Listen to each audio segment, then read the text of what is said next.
Баршаңызға сәлем достар. Бүгін біз сіздермен осындай керемет, дәмді, жұмсақ, ауызда еритін торт дайындап үйренетін боламыз. Каналыма тіркеліп, видеома лайк басып, комментарияға өз пікірлеріңізді қалдыруды ұмытпаңыздар. Біз ең алдымен бисквитімізді дайындап бастаймыз. Бізге керек болады ұн, қопсытқыш, құмшекер және де жұмыртқа қажет болады. Ендігі кезекте жұмыртқамызды ағы мен сарысын ажыратып аламыз 2 ыдысқа. Бұл жерде 5 жұмыртқа қолданатын боламыз.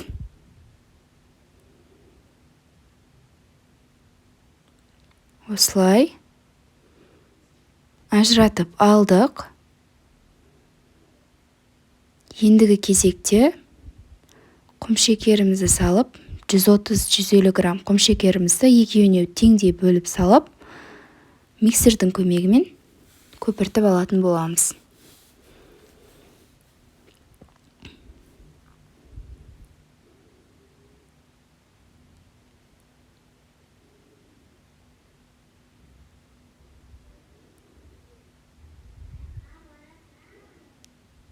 Осылай.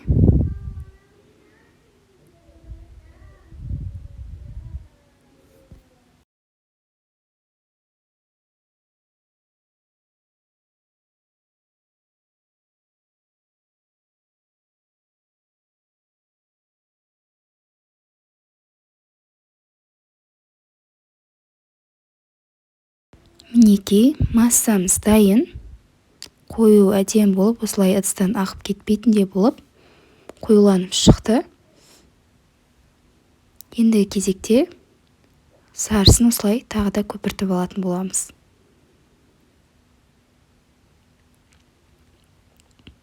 Екінші массамыз да дайын.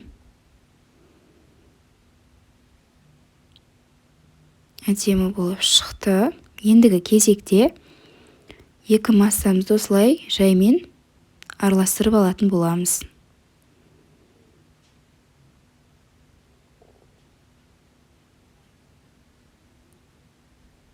Осылай араластырып алдық.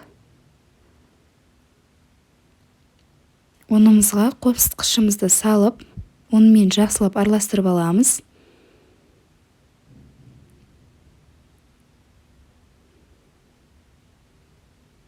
Осылай. Енді массамызға қосып, осылай жаймен араластырып аламыз.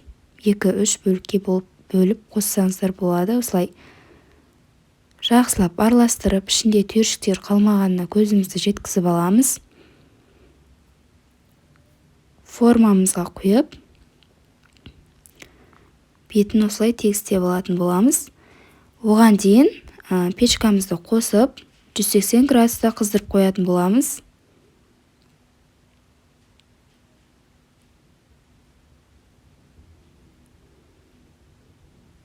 Печкамызға салып, 180 градуста 30-35 минут пісіріп алатын боламыз.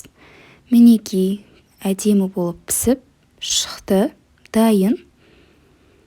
Көріп тұрғандарыңыздай.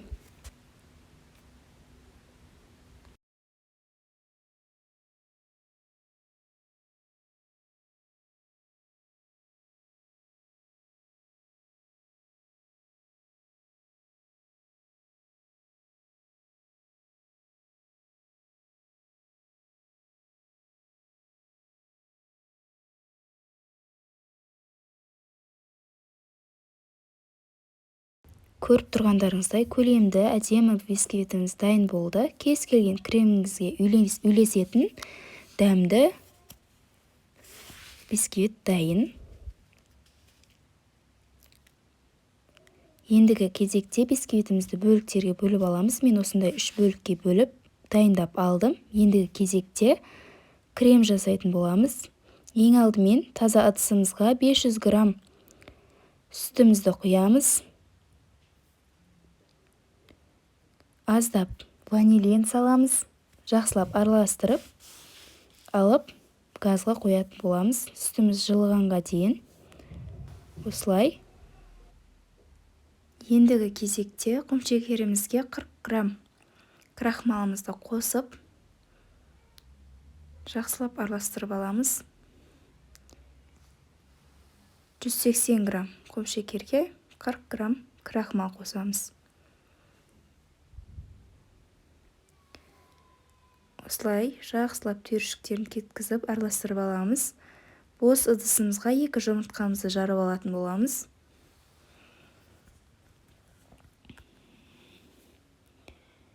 Венчиктің көмегімен жақсылап араластырып аламыз. Үстінен құм шекерімді осылай 2-3 бөлікке бөліп салып араластырып алатын боламыз.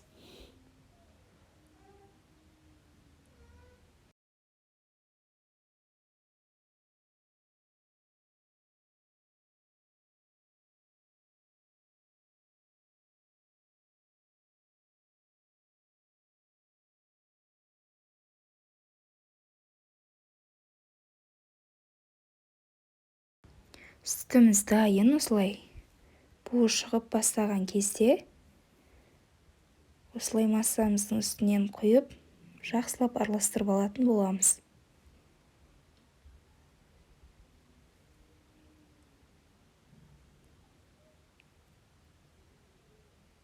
Араластырып алдық. Енді қайтадан сүт құйған ыдысымызға қайтадан құйып алатын боламыз. Ендігі кезекте газымызға қойып, орташа алауда осылай жақсылап араластырып тұратын боламыз. Астына алып жабысып қалмау қажет. Көріп тұрғандарыңыздай осылай қоюланып бастады.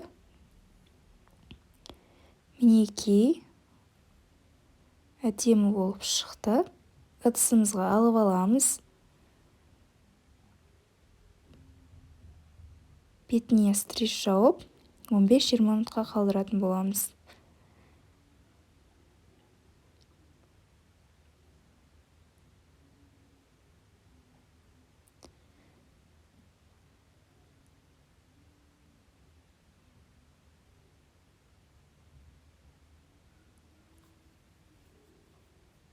Ендігі кезекте 180 грамм сливочный майымызды осылай миксердің көмегімен, бөлме температурасында тұрған май болу керек. Осылай миксердің көмегімен осылай езіп алатын боламыз.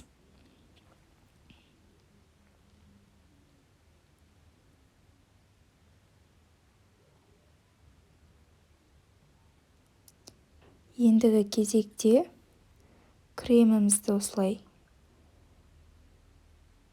ашып, екеуін араластыратын боламыз. Алдымен осы кремімізді жақсылап бір миксерлеп алатын боламыз.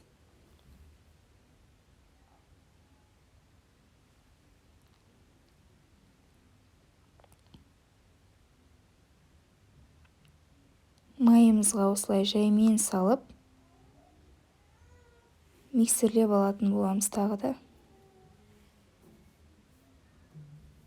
Осылай жалғастыратын боламыз.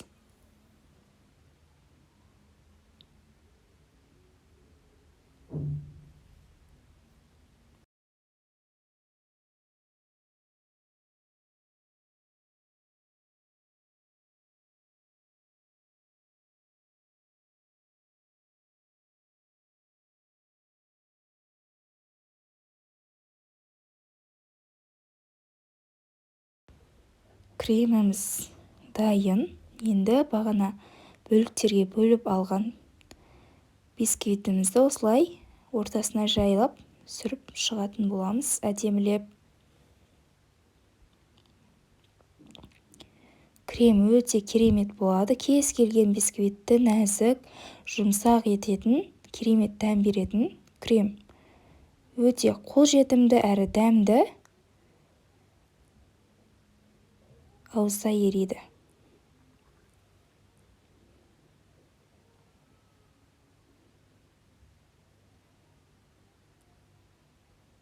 Осылай жалғастырамыз.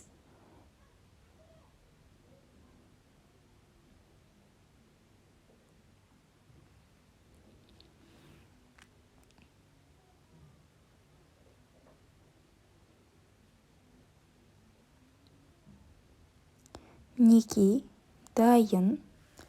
Бетін өздеріңіздің қалауларыңызға қарай безендірсеңіздер болады. Мен клубникадан пайдаландым. Көріп тұрғандарыңыздай өте әдемі, дәмді болып шықты. Жұмсақ, нәзік болып. Ас болсын. Каналыма тіркеліп, видеома лайк басып, комментарияға өз пікірлеріңізді қалдыруды ұмытпаңыздар.